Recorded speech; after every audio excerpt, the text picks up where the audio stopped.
This is a tributary of the Brahmaputra River. In order to get across, we had to hire a ferry boat because neither of the two bridges were completed yet. After we cross this river, we're going to be heading south to the Dihing River and then following the Dihing River up to Chao Kan Pass on the Burma border.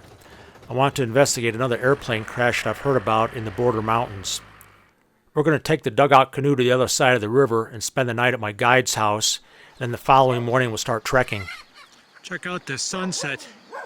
This is the tribal territory of the Li Sioux people. As we trek upstream towards the border, we'll be passing through many Li Sioux villages, and we'll probably just spend the night in their huts. It's been raining off and on. The last several hours are all pretty soaked. That's looking towards the Burma border right there in Chao Kan Pass. ये तो पूरा एक गाड़ी होगा में ये लोग पितौल है पूरा ये बर्फ में है ये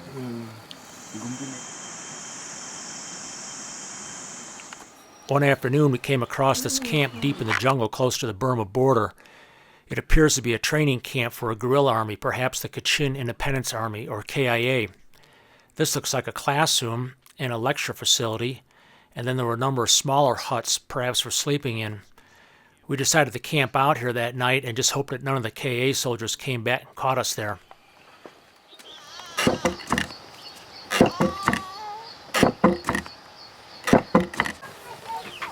We're in a Li Sioux hut close to the Burma border, and here is a cast aluminum cooking pot with lid made in Mizoram, and it's made out of aluminum that they salvaged from U.S. airplane wrecks.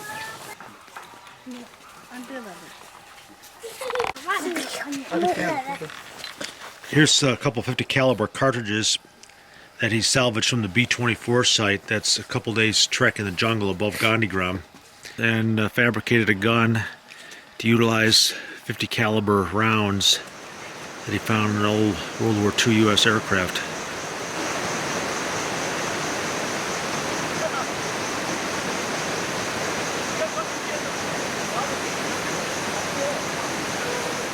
Once we left the stream and got high up on the mountain, there was no more flowing water. At our high camp near the crash site, the only water source was a mud seep.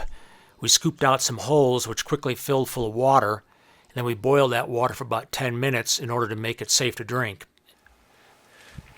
At this plane crash, I was fortunate enough to find an ID tag belonging to one of the crewmen. It belonged to Staff Sergeant Harry D. Tucker. Upon entering his name in a database, I found out that this aircraft was B-25D, serial number 41-30362, which crashed on the 10th of December 1943. This airplane was on a search and recovery mission in Burma when it was attacked by Japanese Zeros. The Zeros shot it up pretty bad and chased it across the border into India. Of the 6 crewmen aboard this aircraft, only one was able to get his parachute on in time to eject from the airplane, and that was the co-pilot, Second Lieutenant James F. Spain. He was able to eject from the airplane just moments before it crashed into the mountain. 5 men died in this airplane wreck. When Lieutenant Spain finally returned to his home base in Chabwa, India, he was debriefed by Army intelligence officers, and he told them that the plane was badly damaged by the Japanese Zeros and was on fire. However, when I visited the wreckage site, I did not see any evidence of fire or explosion, just a lot of damaged metal. So I'm thinking that the fire he was talking about was just limited to the engines. A B-25 is usually armed with at least 10 50 caliber machine guns, and I think we found at least 10 50 calibers at this crash site.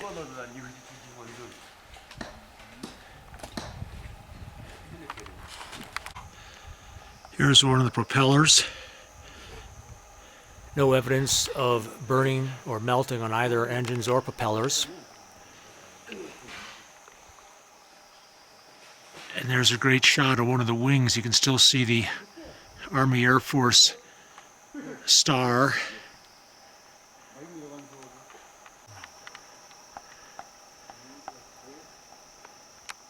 All landing gear was found at the crash site as well.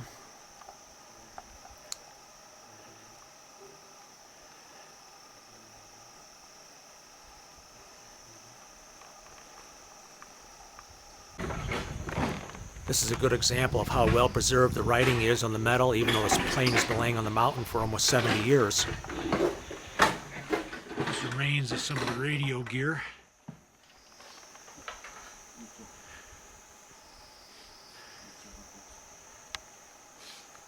One of the wheels, very badly damaged from impact with the rocks. This is most unusual to find legible controls and ID plates like this. Usually these things are melted or burned in the fire.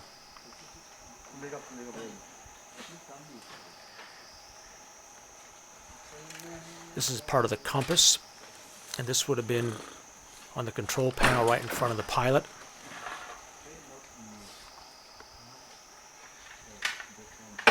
This is the aircraft construction number, both stamped and handwritten on a piece of aluminum angle.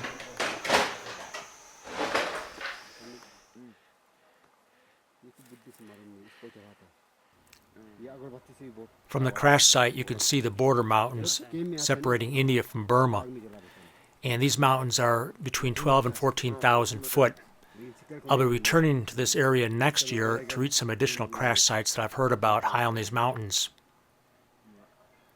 When Lieutenant Spain was debriefed, he said it took about 30 days of trekking to get from the wreckage site back to the home base in Chabwa. This high snow mountain at the north end of the border between India and Burma is about 15,000 foot altitude. I have reason to believe that there's at least several U.S. aircraft wrecks high on this mountain, and I'll be trying to reach those sites in 2012. Rugged, remote, and I know for a fact now that there are many MIA U.S. air crews and aircraft wreckages in these mountains. Now I'm looking north, and that snow mountain up there is the approximate area where I crossed into Burma in 2003. So we'll probably find one or two aircraft in this valley right below this snow mountain. And this is on the other side of this mountain would be the area where I launched my 2003 cross-border expedition. The village there is called Zeadum. Zeadum, Burma is on the other side. This high range of mountains separating India from Burma claimed the lives of many U.S. airmen. As their airplanes climbed high to clear the mountains, they would oftentimes encounter icing. The ice would develop on the plane wings and the plane engines. This would cause the plane to lose altitude and slow down. At some point, after it slowed to a certain speed, it would actually stall and drop out of the sky like a rock. During the earlier years of the war, the American aircraft were also susceptible to being attacked by Japanese fighter aircraft, which were based in northern Burma. And the Japanese fighter aircraft were responsible for bringing down the B-25 that we just reached.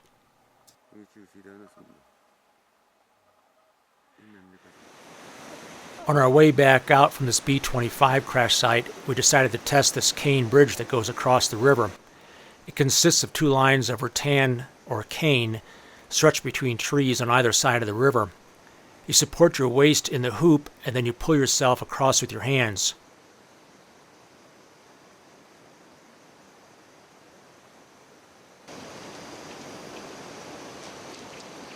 And oops, he just dropped a pack. That's Tapir's pack.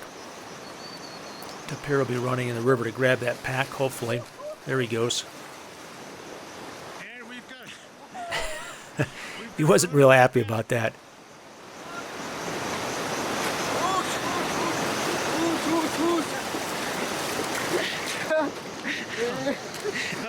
And this is me going across that same line.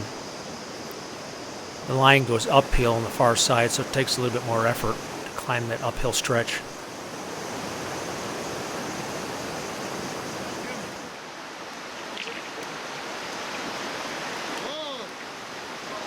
This is one of my Lisu porters, a real nice kid, probably about 15.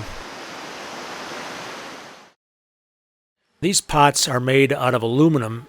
This gentleman found a crashed American aircraft up on the mountain outside the village, brought back some aluminum from the wreckage, melted it down, and cast these pots.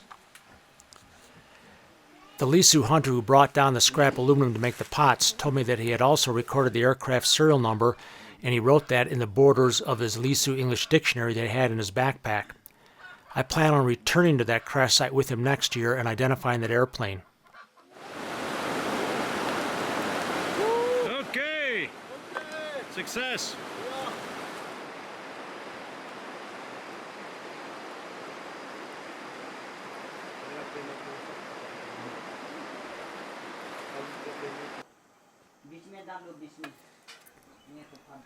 So here we are enjoying a few beers. We're waiting at the roadhead for our ride to come and pick us up.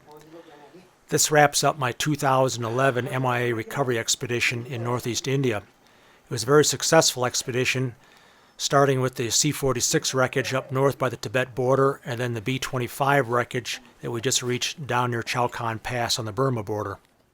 I'll be returning to the same area in 2012. I have information on as many as 12 additional U.S. aircraft wrecks high in the border mountains, and I'd like to be able to reach as many of those as possible during my next expedition.